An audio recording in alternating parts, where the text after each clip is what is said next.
Magandang araw mga kaibigan. Bigyan natin ng reaksyon ngayon itong post, ang balita ngayon. Tungkol ito sa pahayag ni Atty.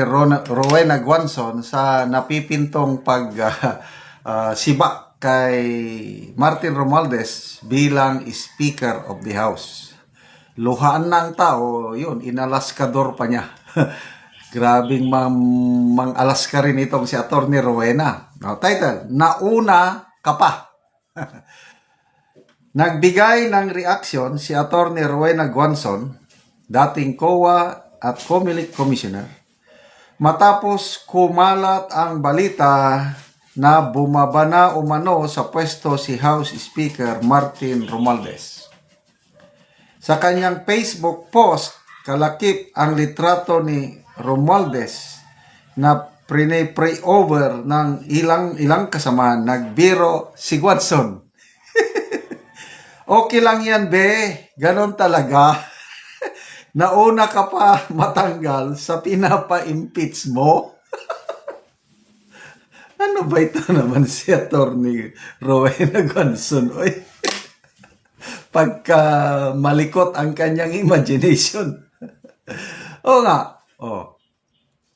Impeachment kay VP Sara nung nangyari, na-archive. So, subukan ulit nila next year. Ngayon, nandyan si VP Sara, hindi matinag-tinag, siya na ang natanggal. I did never expect na at this early matatanggal siya. Akala ko untouchable siya eh. Ngayon, sana nga, wag mo na tayong masyadong magdiwang. Kasi, wala pa, bali-balita pa lang eh.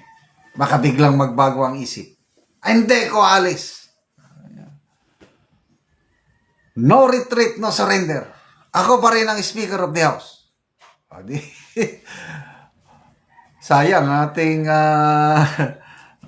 expectation na matutuloy na siya. Kasi, to me, it's good news kung matuloy na siya. Kasi kung bakit nagkakaganito tayo, opinion ko lang ito ha. I might be wrong dahil sa kanya. Again, laking political capital ng administrasyong ito nung nanalo BBM Sara noong 2022. The largest margin in history pagkapanalo nila. Pero mo yan, 31.6 million sa presidente, 32 million ang vice. Political capital na yan eh. Kasi susuporta yung bumoto kay PBBM at BP Sara. Susuporta talaga whatever na gawin ng administrasyon. Ayan, political capital. So, they started right. Mga first 6 months, o after 1 year, mataas ang rating nilang dalawa. So, akala ko nung una, ito na, bayan, babangon muli.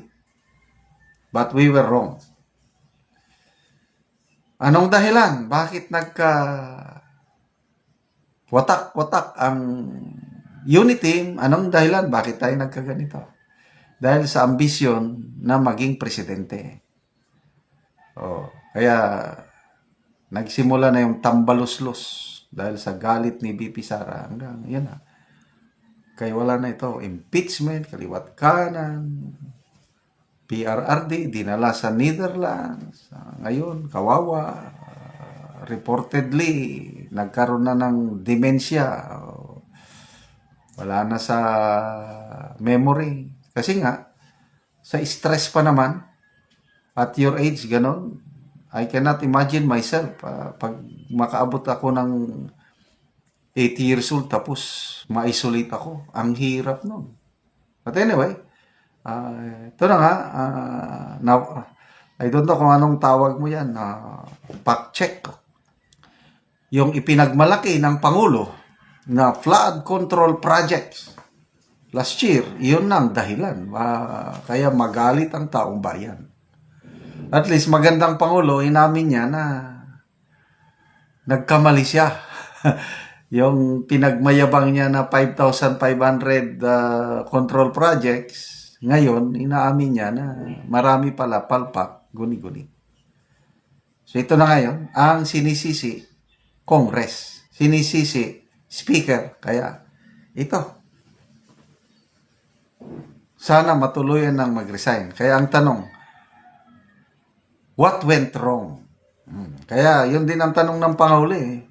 Paano tayo nagkaganito? Yan ang gusto kong malaman. Kaya may independent commission to dig up bakit nagkaganito. Saan ako nagkamali? Pwede, may kanta yan, kakantahin ko mamaya. Pwede kay Pangulong Marcos kasi nga, hindi niya akalain na maging ganito ang administrasyon niya. Ganon din si Speaker Martin Romualdez, hindi niya akalain na as this early, mapipilitan siyang mag-resign na alis. Mangiyak-iyak daw siya kahapon eh. Kaya saan ako nagkamali?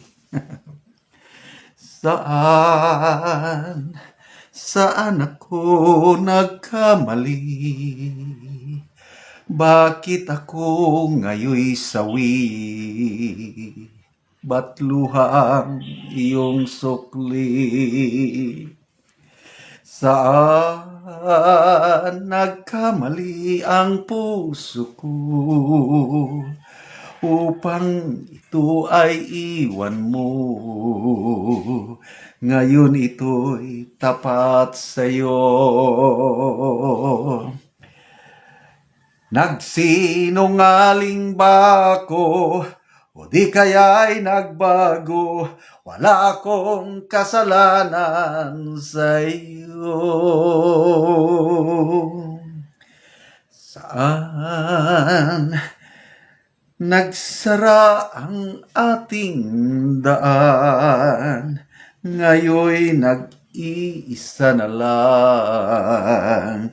Paako'y hindi maihakbang. Sobrang lupit. Saan ako nagkamali? Bakit ako ngayoy sawi?